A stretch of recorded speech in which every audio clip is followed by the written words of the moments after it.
नमस्कार, आप देख रहे हैं द चेंज मेकर्स। आपके साथ मैं हूं Pranjali Singh.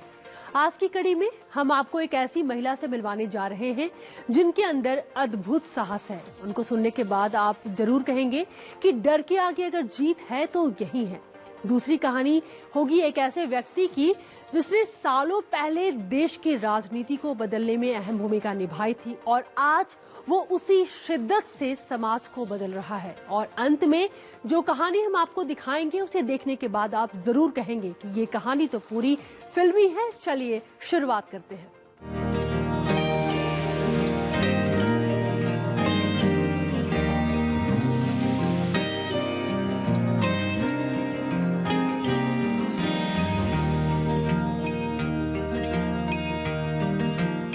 The change makers में पहली कहानी हम ले रहे हैं उस महिला की जिसे उसके गांव वालों ने अपने घर से निकाल दिया।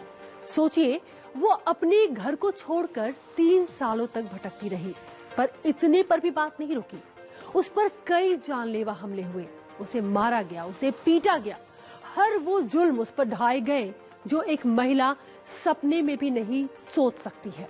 उसका कसूर बस इतना था कि उसने समाज में महिलाओं को जलील करने वाली कुप्रथा के खिलाफ आवाज उठाई थी।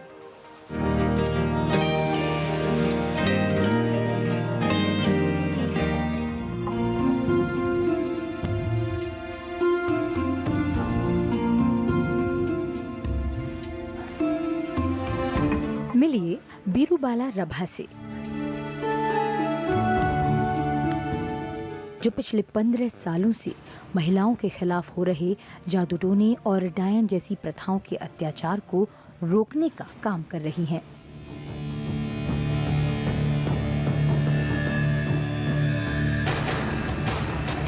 वह असम के दूर अंचल गांवों में जाकर महिलाओं के खिलाफ हो रहे अत्याचार के खिलाफ आवाज उठाती हैं।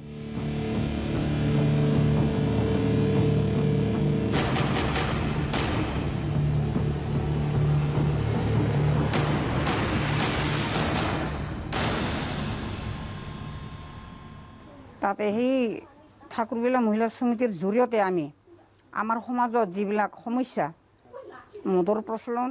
मुझे इस काम के लिए अब तक कई पुरस्कार मिले हैं। हम लोगों ने 35 ऐसी महिलाओं को बचाया जिन्हें अंधविश्वास के कारण बुरी आत्मा बताकर प्रताड़ित किया जा रहा था। मैंने एक संस्था बनाई और कई महिलाओं को साथ लेकर समाज से अंधविश्वास दूर करने के लिए बहुत काम किया। হঠাৎকৈ 2001 চনৰ পৰা আমাৰ যিহেতু এটা দোদান মঞ্চত असम की दूर दराज के गांव में रहने वाली बीरूबाला रभा के पिता की मृत्यु मात्र 6 वर्ष की उम्र में हो गई, जिसके बाद बीरूबाला को पढ़ाई छोड़कर मां के साथ खेतों में काम करना पड़ा। 15 साल की उम्र में एक किसान से शादी के बाद वो 3 बच्चों की जिम्मेदारी कपड़ा बुनकर उठाती थी।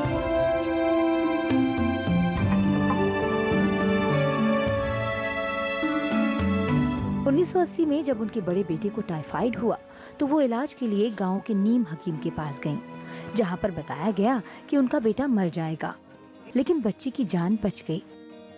तब से बीरूबाला ने नीम हकीम और जादू टोना करने वालों के विरोध में अभियान चलाने की शुरुआत की।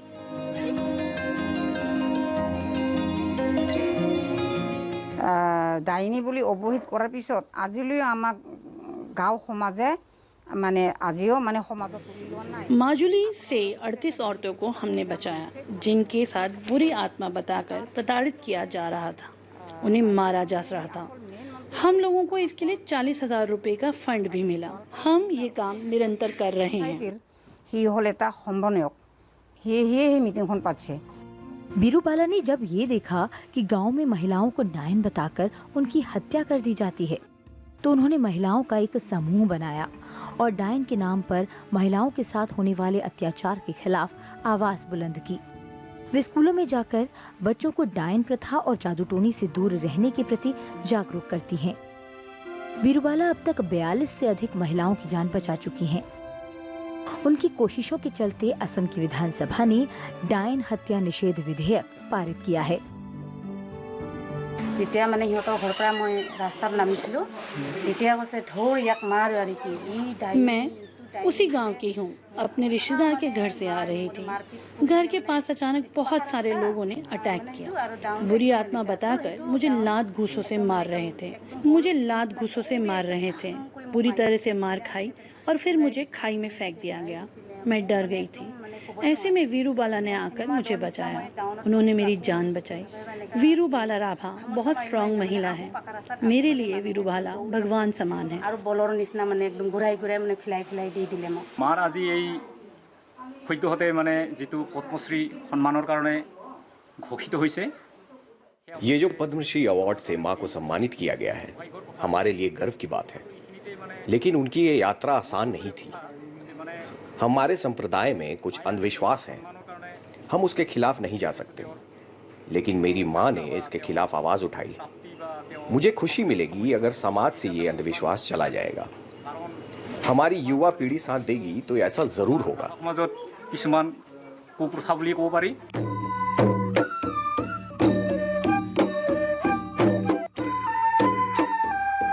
वीरूबाला के इस सराहनीय प्रयास के लिए भारत सरकार ने उन्हें हाल ही में पद्मश्री से सम्मानित किया है।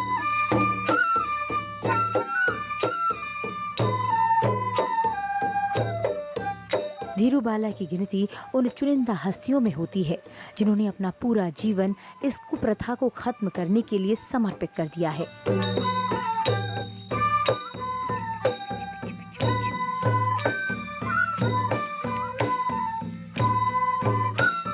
वीरूबाला के साहसिक प्रयास का परिणाम यह हुआ कि पूरे असम में अब मिशन वीरूबाला अभियान चलाया जा रहा है, जिससे कि सैकड़ों लोग जुड़े हुए हैं। एक ऐसा सफर जिस पर वीरूबाला चलती गई और रास्ते बनते गए। अगली स्टोरी भी कुछ ऐसी ही है। 18 मार्च 1974 को जयप्रकाश नारायण के नेतृत्व में पटना में छात्र आंदोलन की शुरुआत हुई थी, अगर आपको याद होगा तो, जो देश भर में जेपी आंदोलन के रूप में जाना गया है। यह आंदोलन पूरे देश में ऐसा फैल गया कि देखते ही देखते भारत की राजनीति ही बदल गई। इसी आंदोलन में एक ऐसा नायक था जिसका जेपी आंदोलन में महत्वपूर्ण योगदान रहा। उस बदलाव ने उसके दिल दिमाग पर ऐसी छाप छोड़ी कि वो आज भी समाज देश को बदलने में लगा हुआ है। आइए अब हम आपको लेकर चलते हैं पटना।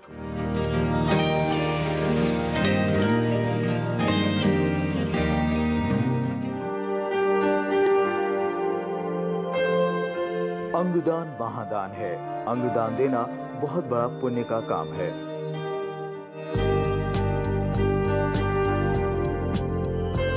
एक व्यक्ति के मृत्युपरांत अंगदान से कई व्यक्तियों की अनिवार्य जरूरत पूरी की जा सकती है। इस तरह कई लोगों को फायदा मिल सकता है। शरीर के उपयोगी अंग जैसे आंखें, कॉर्निया, लीवर, हड्डी, स्किन, फेफड़ा, गुर्दा, हार्ट, टिश्यू आपके बाद किसी और के काम आ सकते हैं। लेकिन विडंबना ये है कि जागरूकता की कमी के चलते भारत में इसका प्रतिशत बहुत कम है। बिहार की बात करें तो देश के अन्य राज्यों के मुकाबले स्थिति और खराब है।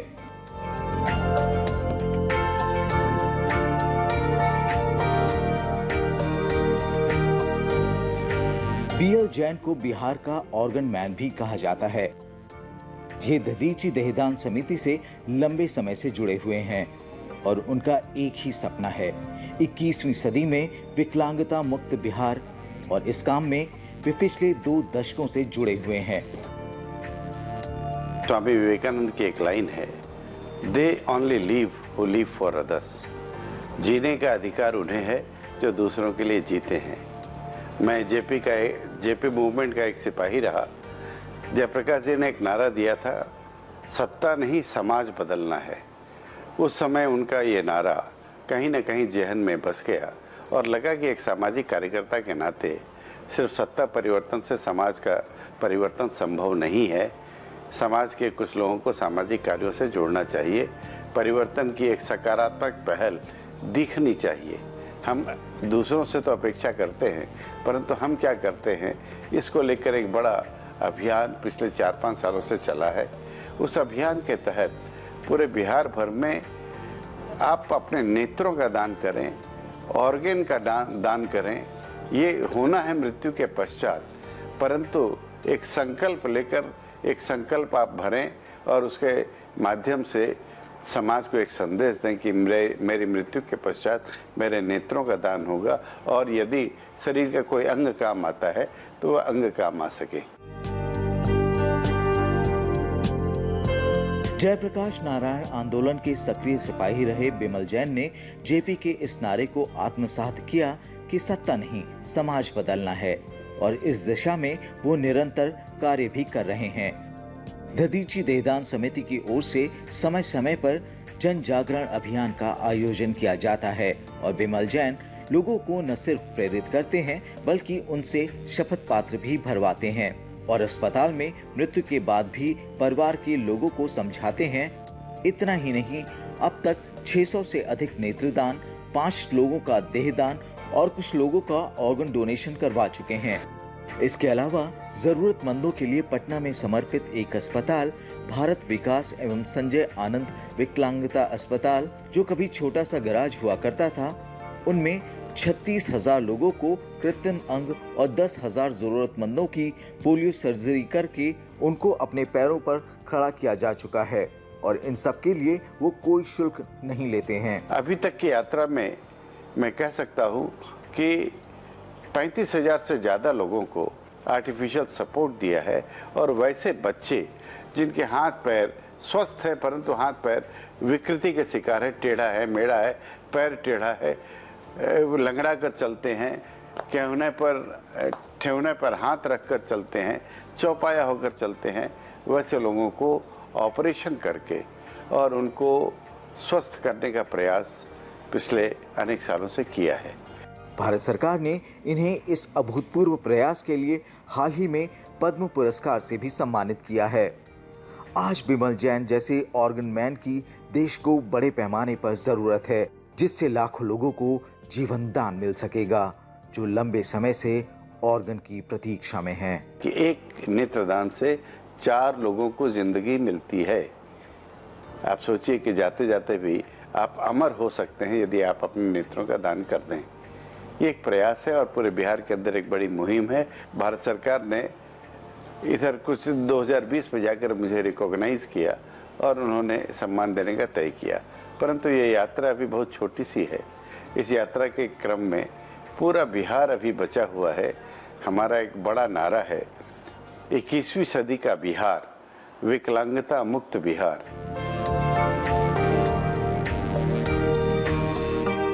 बिमल जैन ने न सिर्फ हजारों लोगों की जिंदगी बचाई है, बल्कि उन्हें जीने का रास्ता भी दिखाया है। शायद आप यकीन न करें, पर यह सच है कि बिहार में कुछ ऐसे भी घर हैं जहां भगवान के साथ साथ बिमल जैन की फोटो भी लोगों ने मंदिर में लगा रखी है। और अगली कहानी भी काफी खास है। मध्य प्रदेश का गांव पाटनगढ़, जहां बेहद गरीब परिवार में एक बच्चे का जन्म होता है। धीरे धीरे समय बीतता जाता है। घर में पैसे की काफी तंगी थी। 15-16 साल में ही वह जिंदगी की उस सच्चाई को समझ लेता है जो अक्सर लोग समझ नहीं पाते। परिवार को पालना था, इसलिए वो निकल पड़ता है काम की तलाश में। रात में चौकीदारी करता तो दिन में बिजली मिस्त्री का काम करता। समय बीत रहा था, तभी एक दिन उसे अपनी अहमियत का एहसास होता है और फिर उसी के बदौलत आता है उसकी जिंदगी में एक बहुत बड़ा बदलाव, और उसके बाद वो बन जाता है आपके और हमारे बीच का नायक।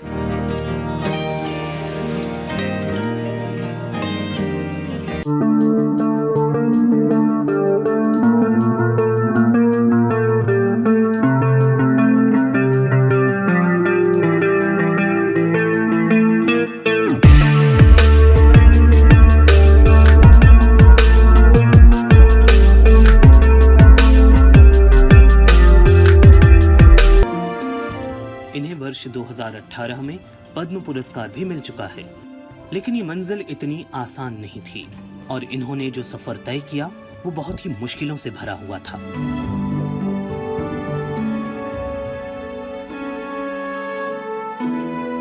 आज ये अपनी गोंड पेंटिंग के जरिए यूरोप में भी प्रसिद्धि हासिल कर चुके हैं।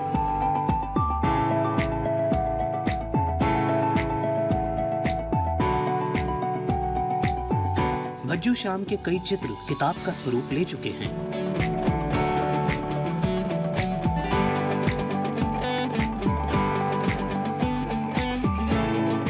द लंदन जंगल बुक की 30,000 कॉपी बिकी और ये 5 विदेशी भाषाओं में छप चुकी है। वो इस किताब को भारत और दुनिया के कई देशों में प्रदर्शित कर चुके हैं। मुझे पद्मश्री के लिए अनाउंस हुआ तो मुझे बहुत खुशी हुई। उससे मेरा ही पद्मश्री नहीं था, ये मेरे आदिवासी जितने भी परंपरा के लोग हैं, हमारे देवी देवता हैं, हमारे गांव के जितने भी लोग हैं, उनका ही था। और मैंने जो काम किया है उसी हिसाब से मुझे मिला, क्योंकि मैंने बहुत सारे 12-13 बुक मैंने अपने जो है ना पर्सनल मैंने बनाए हैं, खुद के बुक जो है ना अपने देवी देवताओं के बारे में, अपने परंपरा के बारे में जो भी बनाया है, वो बुक जो है ना लोगों को बहुत पसंद आ रहा है। और ये गोंड आर्ट है, और गोंड आर्ट अपने जो भी हमारे चीजें हैं उसको गोंड आर्ट के हिसाब से हम नाम रखते हैं, और प्रधान भी कहते हैं, प्रधान, तो उसको हम बनाते हैं। गोंड कलाकार भज्जू श्याम की पेंटिंग की दुनिया में अलग ही पहचान बनी है। आदिवासी गरीब परिवार में इनका जन्म हुआ था। आपको ये जानकर हैरानी होगी कि वो कभी रात में चौकीदार की नौकरी भी कर चुके हैं। प्रोफेशनल आर्टिस्ट बनने से पहले भज्जू ने इलेक्ट्रीशियन और माली का काम भी किया ताकि अपने परिवार की आर्थिक मदद कर सके। लेकिन इनकी मेहनत रंग लाई और दुनिया भर में इनके बनाए चित्रों की चर्चा होने लगी।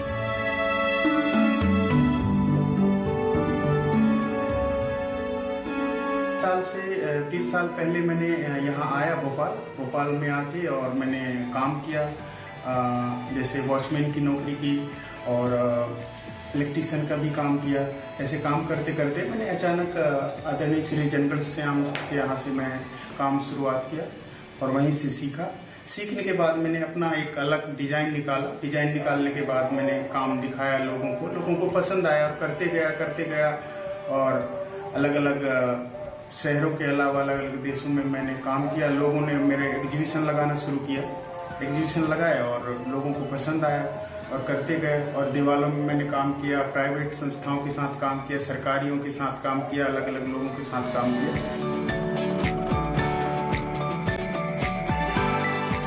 भज्जू श्याम की मां घर की दीवारों पर पारंपरिक चित्र बनाया करती थी, और दीवार के उन भागों पर जहां उनकी मां के हाथ नहीं पहुंच पाते थे, भज्जू श्याम अपनी मां की मदद करते थे।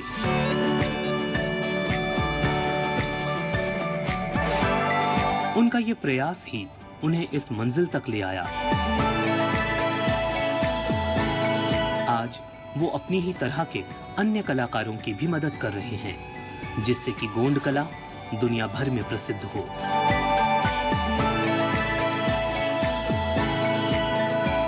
इस कहानी को देखने के बाद हम जरूर कहेंगे कि लगाव और उसके पीछे की भावना सच में सबसे बड़ी होती है।